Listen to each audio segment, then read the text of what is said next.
This is a true story. It happened to a coworker of mine. I'll call him Ethan. Ethan was 24, software engineer, good salary, new car, solid life. The kind of guy who had everything figured out, or at least thought he did. One Thursday, Ethan and his friend group were sitting around, talking. Someone pointed out that Friday was already a holiday, making it a long weekend. His friend Ryan suggested they head up to his dad's cabin near the mountains, newly bought, never used, perfect timing. Only problem? 5 people, 1 sedan. Didn't add up. Ethan volunteered his car. He just bought it, barely 3,000 miles on it. Ryan said the cabin had parking. Jake, their most cautious friend, just said, okay, fine. They decided to leave that night, get a head start, wake up Friday already at the cabin. About an hour into the drive, they hit the mountain highway. That's when Ethan's phone rang. It was Jake, calling from Ryan's car. Hey man, heads up, Jake said. The road ahead gets rough. It's already raining on our end. It'll hit you soon. Your car's brand new. Just be careful. Ethan laughed it off. Jake, relax. I've been driving longer than you. Got good music, good roads, good vibes. Stop worrying. Jake hung up. A few minutes later, Ryan called. You were on speaker, Ryan said. Listen, I wasn't going to say this, but you should know about this road. His voice had shifted. Something tighter in it.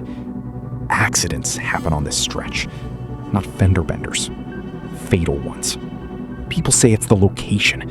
There used to be a body of water nearby, back when the land had a different history. Things were buried there. People. The whole area feels wrong. I've driven this road a dozen times, and I'm telling you, do not stop your car out here, for any reason. Ethan was half amused, half annoyed. So what, a ghost is gonna jump out from the background? Jake snapped. Don't joke about that, man. These aren't living people we're talking about. Ryan kept going. My neighbor drove through here 2 years ago. A woman in white stepped right in front of his car. He braked hard enough to stop. He survived. He still won't talk about what she looked like. Okay, Ethan said. If I see a woman in white, I'll keep driving. Happy? They hung up. The rain started. Not a drizzle, sheets of it. The kind that makes the road disappear in your headlights. Ethan spotted a small roadside diner still open, light glowing through the window like something out of a painting. He pulled over, ordered a coffee, stood under the awning, letting himself decompress. They're messing with me, he thought. Classic Ryan, classic Jake.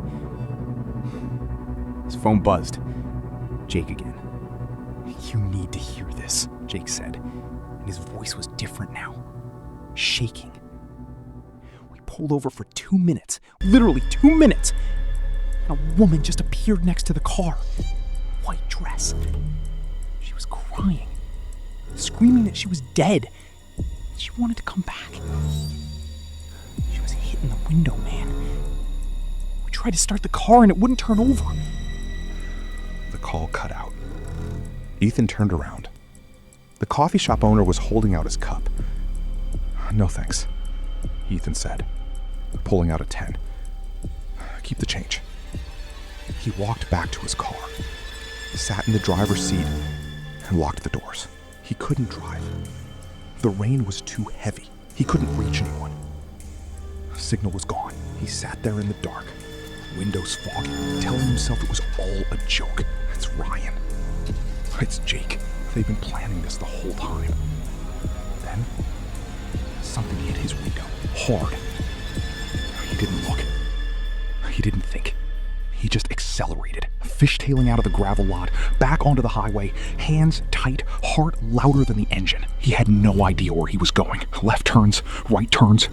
He was just moving away from whatever that was. Finally, the road straightened out. Signal came back. 17 missed calls. Ryan, Jake, his parents.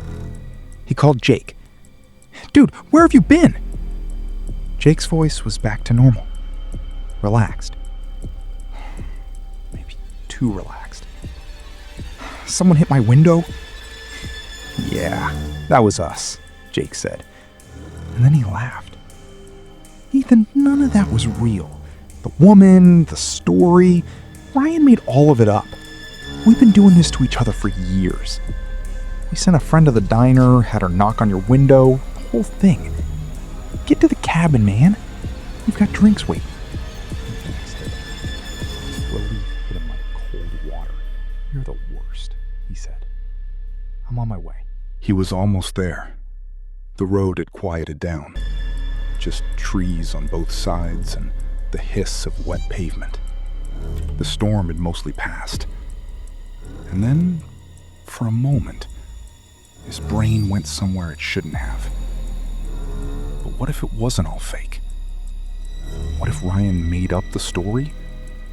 But the road is still the road. What if the woman Jake described actually exists out here?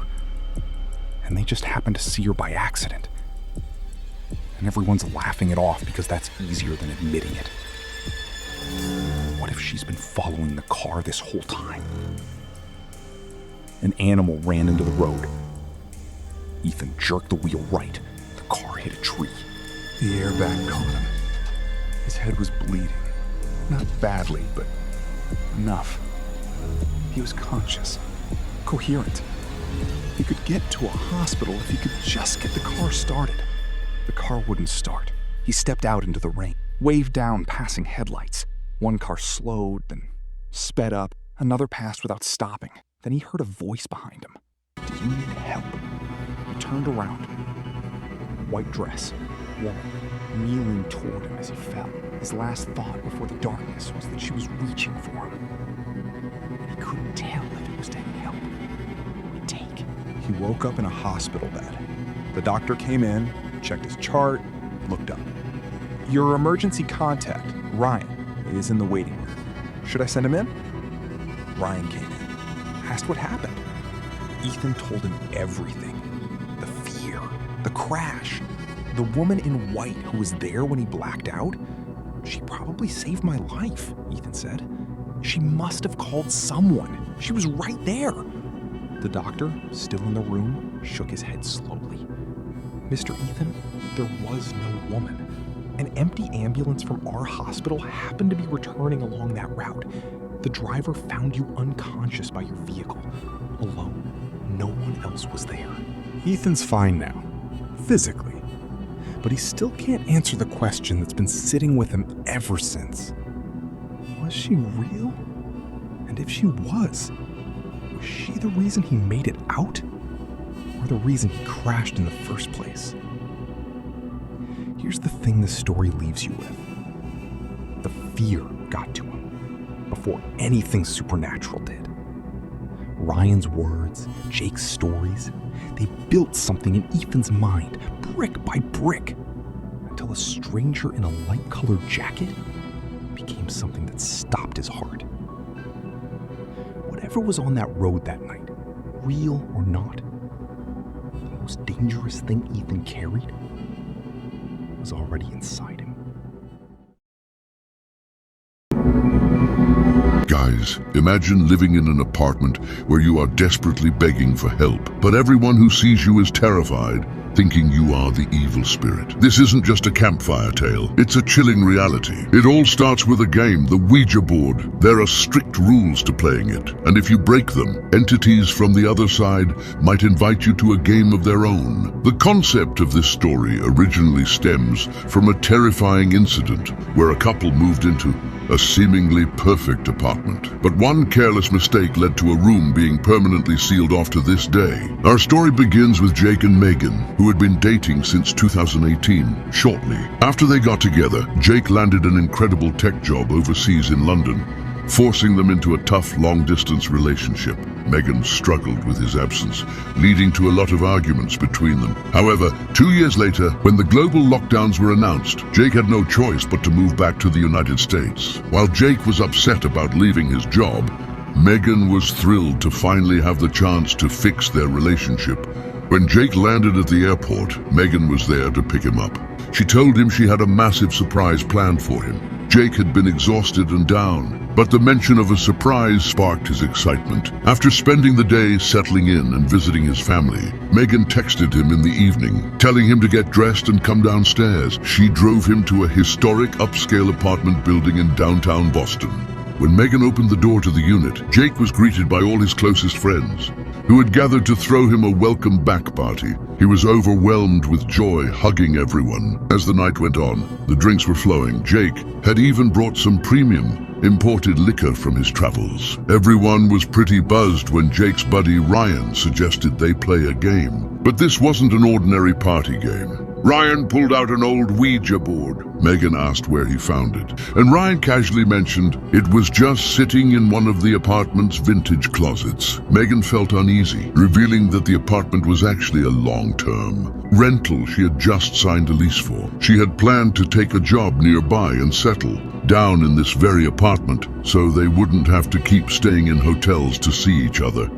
Despite the weirdness of the board being there, the drunk group sat down to play. Usually there are strict rules for the Ouija board, but nobody cared. They were laughing, making fun of the dead, and carelessly spilling their drinks on the board while trying to summon spirits. After 15 minutes of nothing happening, they got bored and went back to partying. The haunting, by 1:30 a.m., the friends had all gone home, leaving just Jake and Megan in the apartment. They hadn't seen each other in 2 years, so they headed to the bedroom, getting romantic.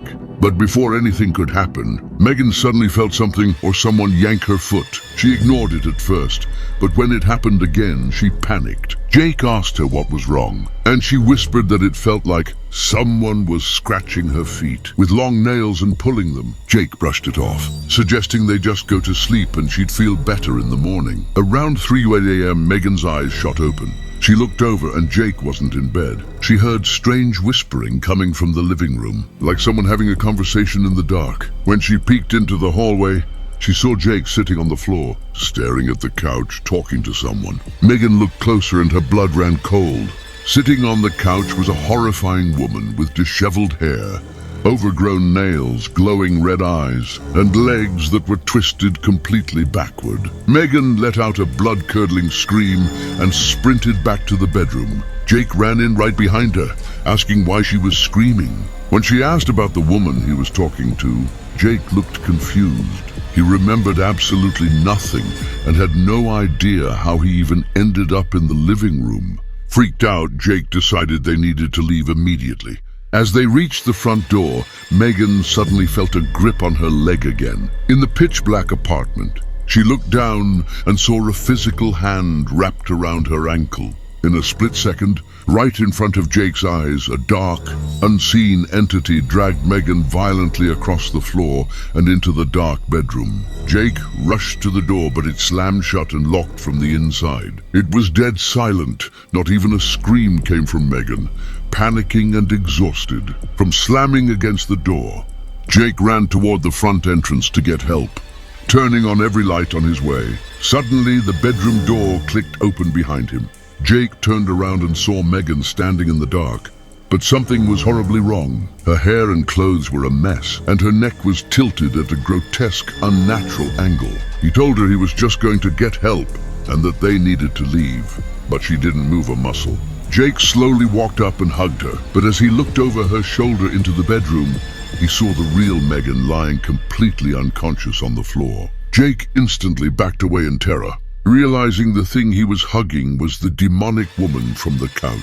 The aftermath. At 3 a.m., the commotion had caused the neighbors to complain.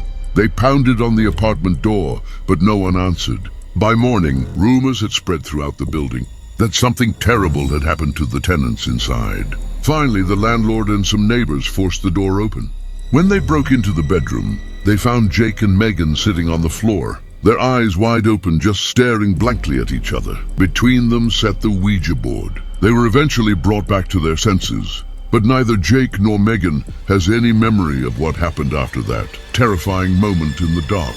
After that day, the bedroom door was permanently boarded up and sealed. The building management has never rented out that specific apartment to anyone else. So whether you believe in ghosts or not, never mock the dead. You never know when you might accidentally invite something into Your life that never wants to leave? Keep your distance from the unknown. Thanks for watching.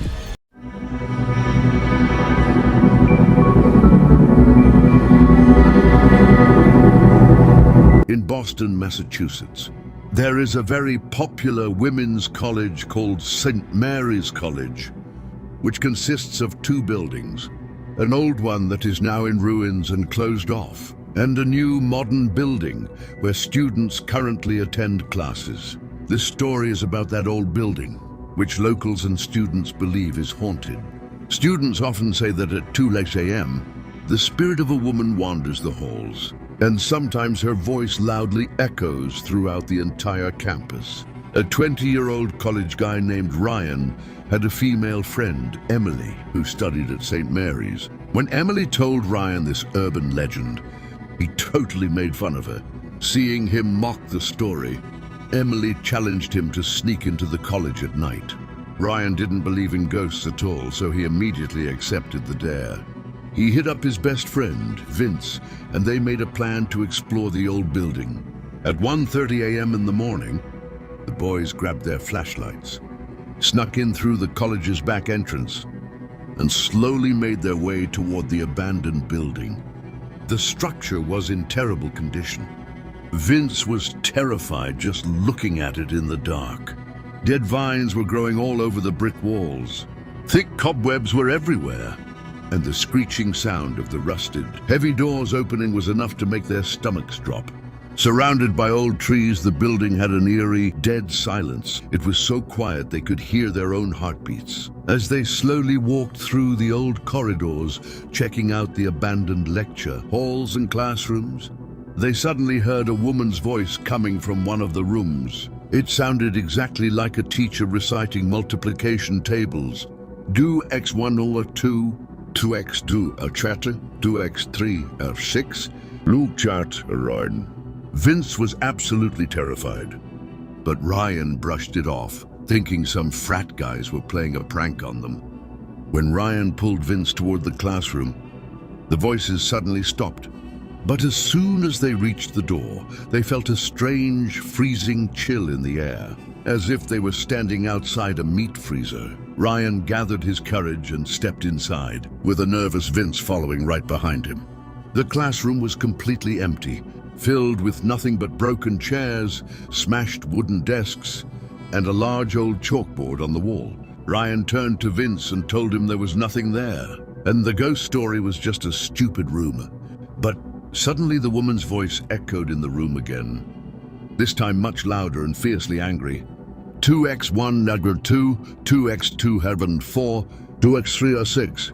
The voice kept getting louder, and then they heard the sharp, violent sound of a slap, which instantly turned into the loud, desperate wailing of multiple crying children.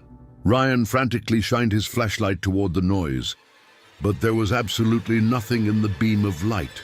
Now Ryan and Vince were looking at each other in pure panic. Suddenly, they watched in horror as a piece of chalk moved entirely by itself, aggressively writing on the chalkboard. I was killed here and now I want my revenge. Reading this, their souls essentially left their bodies, and they began to shake violently with fear. They instantly bolted out of the classroom and sprinted down the hallway. As soon as Ryan burst outside the old building, he looked back and realized his friend Vince wasn't with him. He yelled out for Vince for a while, but there was no answer. Then, Ryan's eyes darted up to a first-floor classroom window, and he saw Vince crying and desperately banging his fists on the glass. But the window wouldn't budge. Ryan couldn't just leave his best friend behind to die, so he forced himself to go back inside the pitch-black old building to save him. He searched all the first-floor classrooms, but Vince was nowhere to be found. Suddenly, a heavy thunderstorm started outside and lightning began to flash. Tears of absolute terror welled up in Ryan's eyes. And then he heard the woman's voice again. 2x1 for 2, 2x2 for 4, coming directly from the very first classroom they had entered. When he bravely peeked inside, Ryan's mind was blown.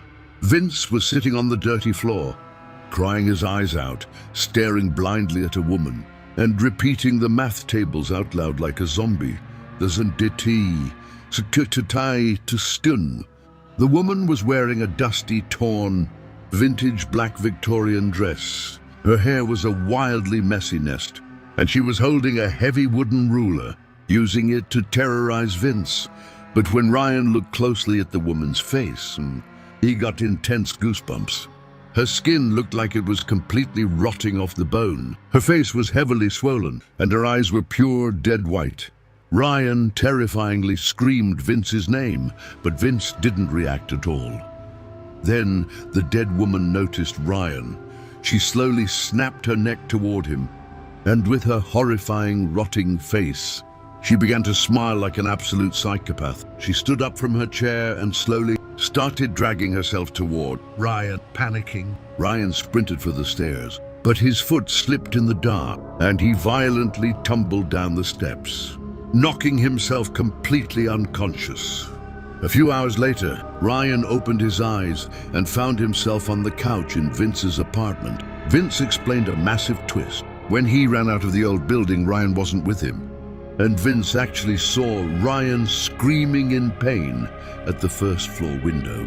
Because the place was utterly terrifying, Vince had called two of their other buddies for backup. They went back inside with baseball bats and flashlights, searching the building until they found Ryan lying unconscious at the bottom of the stairs. The terrifying sound of the ghostly teacher reading the tables and the unseen children crying was actively echoing through the entire building, which all four guys heard that night. Not wasting a single second, they hauled Ryan into a waiting Uber and rushed him back to Vince's apartment. Ryan was completely shocked hearing this and shared his side of the horrific story with everyone. After this terrifying night, they were all absolutely convinced that St. Mary's College was legitimately haunted, and they swore never to step foot near that old campus building ever again. St. Mary's Women's College is still completely functional today, but current students are still deeply terrified of this urban legend.